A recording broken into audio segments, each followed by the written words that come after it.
Bismillahirrahmanirrahim. Assalamualaikum warahmatullahi wabarakatuh.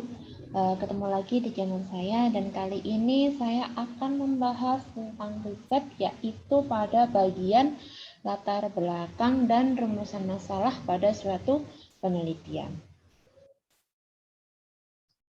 Oke, langsung saja. Yang pertama yang akan kita bahas yaitu latar belakangnya. Latar belakang itu sebenarnya apa sih isinya?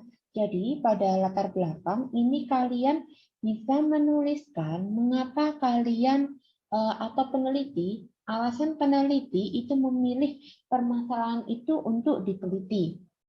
Yang kedua yaitu di sini juga bisa dituliskan bagaimana keadaan di lapangan sehingga kalian mengangkat atau peneliti mengangkat permasalahan tersebut. Apabila ada penelitian sebelumnya yang dilakukan oleh peneliti lain, bisa dituliskan juga di situ dan dicantumkan juga bedanya dengan penelitian yang akan dilakukan ini apa. Itu ada tertulis di latar belakang. Nah, di sini guideline untuk menyusun latar belakang. Nah, di sini bisa kalian perhatikan. Yang pertama yaitu menguraikan secara umum persoalan yang akan diteliti. Jadi yang pertama itu dijelaskan secara umum, secara keseluruhan. Kalau misalnya memang mencakup ada kedaerahan, berarti mulai dari yang tingkat nasional, tingkat provinsi, tingkat kecamatan, tingkat kabupaten atau kota, tingkat kecamatan, tingkat daerah, seperti itu. Jadi mulai dari yang umum sampai ke yang paling spesifik. Yang kedua yaitu ditunjukkan data terkait dengan masalah yang akan dibahas. Nah, di sini berarti menunjukkan keadaan di lapangan seperti apa. Itu dituliskan pada latar belakang. Juga menguraikan kemungkinan penyebabnya. Mengapa hal itu bisa terjadi? Uraikan juga apa yang akan terjadi jika kondisi yang sekarang tetap dibiarkan terjadi. Nah, berarti nanti sudah semakin mengerucut dan semakin spesifik. Yang selanjutnya yaitu menguraikan pendekatan ilmu apa yang akan digunakan. Dan yang terakhir, uraikan batasan umum yang akan diteliti. Mengapa penelitian itu harus dibatasi? Karena permasalahan itu sangatlah luas, sangatlah kompleks, dan saling terkait. Jadi ketika kita melakukan penelitian, haruslah dibatasi biar lebih fokus dan juga lebih terarah seperti itu. Oke, selanjutnya yaitu 3 langkah awal dalam menuliskan latar belakang. Yang pertama yaitu mengidentifikasi masalah. Yang kedua yaitu menganalisis situasi terkini mengenai masalah. Dan yang ketiga yaitu membatasi masalah penelitian. Mengidentifikasi masalah berarti kita melihat lingkungan sekitar atau situasi atau kondisi terkini yang terjadi.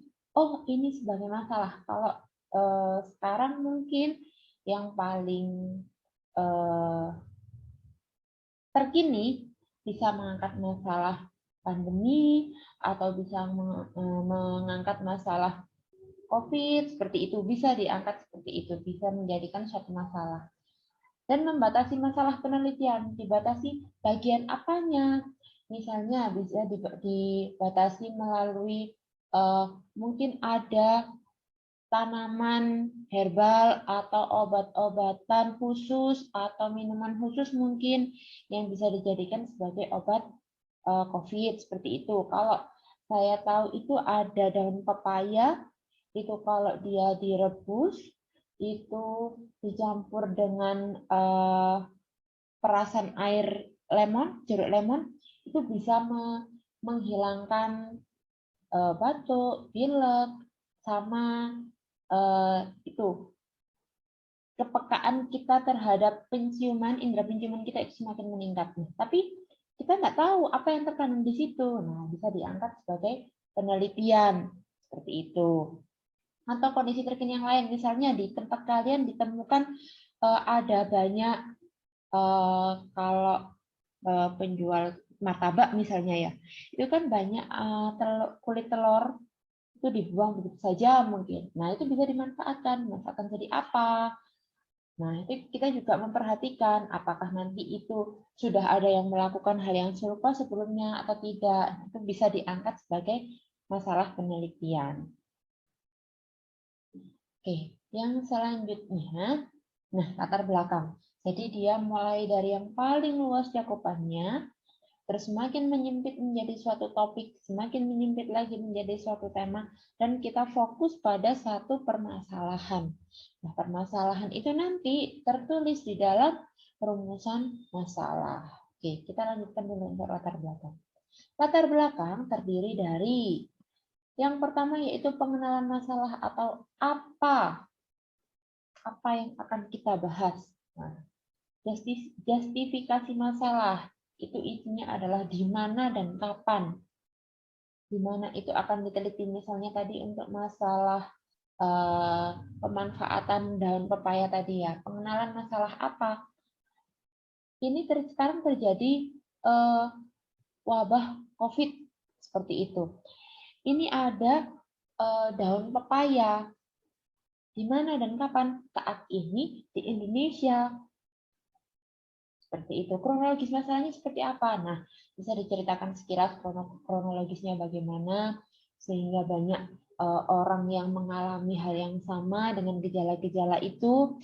Nah, kita menawarkan alternatif solusi, yaitu dengan mengkonsumsi rebusan air daun pepaya. Nah, seperti itu. Tapi kita kan belum tahu apa yang terkandung di dalamnya. Jadi kita teliti apa yang terkandung di dalamnya sehingga itu dipercaya masyarakat sebagai obat untuk menyembuhkan COVID. Seperti itu. Kalau misalnya yang lain bagaimana? Jadi penelitian itu bukan hanya tentang pemanfaatan ya, bisa juga tentang pengamatan. Kalau pengamatan itu misalnya kalian tahu rumput anting-anting, coba nanti cari ya rumput anting-anting. Nah, itu kalau misalnya dicabut, digeletakkan begitu saja, kucing itu dia lebih suka berguling-guling di atasnya. Nah, bisa kalian coba itu. Pengamatan seperti itu. Apa ya yang ada di dalam rumput itu sehingga si kucing itu bisa nyaman untuk berguling-guling di situ. Nah, seperti itu. Itu untuk pengamatan. Bisa juga kalau misalnya kita mengangkat tema tentang keagamaan. Nah, sebentar lagi ada Maulid Nabi kan. Kalau misalnya di Pasuruan khususnya itu banyak di beberapa daerah itu kalau acara Maulid Nabi itu pakai gantungan barang-barang yang di atas itu loh. Jadi ketika makam itu berdiri terus semua berebutan, ya kan? Di daerah kalian begitu juga nggak? Nah, itu bisa juga diteliti apa yang ada di sana, bagaimana filosofinya, apakah ada kepercayaan tertentu, tradisi seperti itu munculnya seperti apa awalnya. Nah, itu bisa juga diteliti. Jadinya nanti lebih ke masalah sosial keagamaan. Nah, jadi bukan melulu tentang penelitian, tidak harus selalu seperti itu. Gitu ya. Oke, kita lanjutkan. Selanjutnya ada di rumusan masalahnya. Rumusan masalah itu merupakan suatu pertanyaan dari penelitian yang akan dicari jawabannya melalui metode penelitian. Oke, kita kembali lagi ke masalah daun pepaya. Daun pepaya tadi kan diduga akan dapat menyembuhkan penyakit COVID, gitu ya.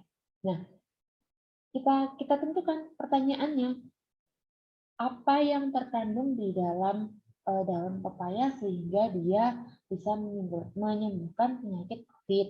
Nah, seperti itu.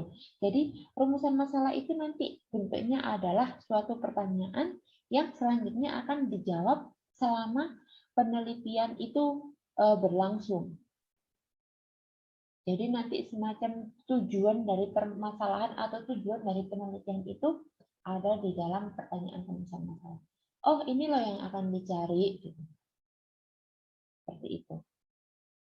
Bagaimana bagaimana filosofi tradisi Maulid Nabi di Pasuruan sehingga banyak itu, banyak gantungan benda-benda yang diperebutkan. Nah, seperti itu bisa disusun menjadi suatu pertanyaan sehingga muncul di rumusan masalah.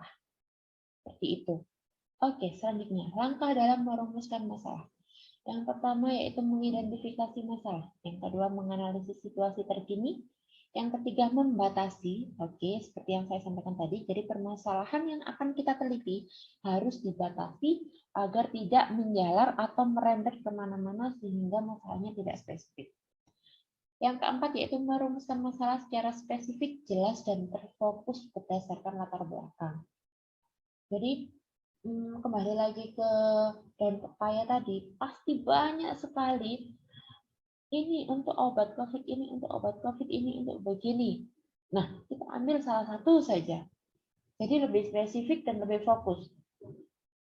Gitu ya. Lebih terarah. Jadi kita nggak menjalar kemana-mana. Oke, rumusan masalah yang baik itu yang pertama adalah keaslian ide. Apakah benar itu ide dari si penulis? Nah, seperti itu. Seperti yang saya sampaikan di video sebelumnya, kalau misalnya memang sebelumnya itu sudah pernah ada peneliti yang meneliti hal yang sama, maka ada perbandingan.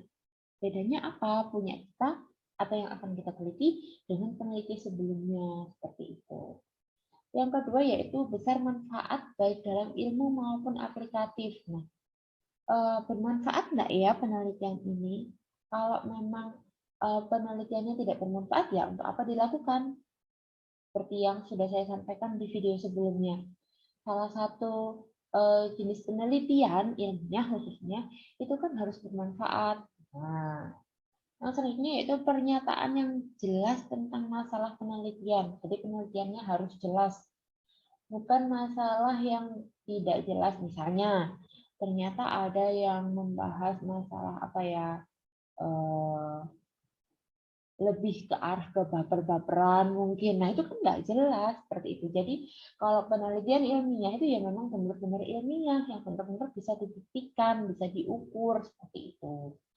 Ya, selanjutnya yaitu layak secara biaya, waktu, dan alat. Nah, kalau misalnya tidak mungkin dilakukan, ya berarti bukan bukan rumusan masalah yang baik, seperti itu.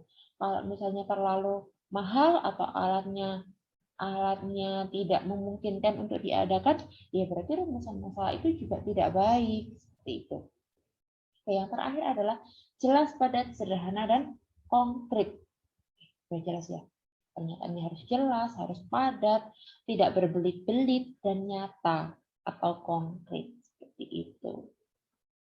Oke, fungsi perumusan masalah yang pertama adalah sebagai pendorong atau sebagai penyebab kegiatan penelitian itu menjadi ada dan dapat dilakukan. Oke, kalau tidak ada masalah, berarti tidak akan ada penelitian.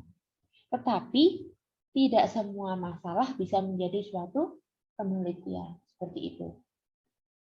Yang kedua yaitu sebagai pedoman penentu arah atau fokus dari suatu penelitian. Nah, biar kita tidak kemana-mana, jadi harus fokus pada satu titik itu atau satu permasalahan itu untuk diteliti. Nah, yang ketiga adalah sebagai penentu jenis data. Jadi jenis data di sini itu juga mempengaruhi nanti akan adanya metode penelitian. Jadi metode penelitian itu diibaratkan secara gampangnya gini. Pisau itu kan ada banyak macam jenisnya.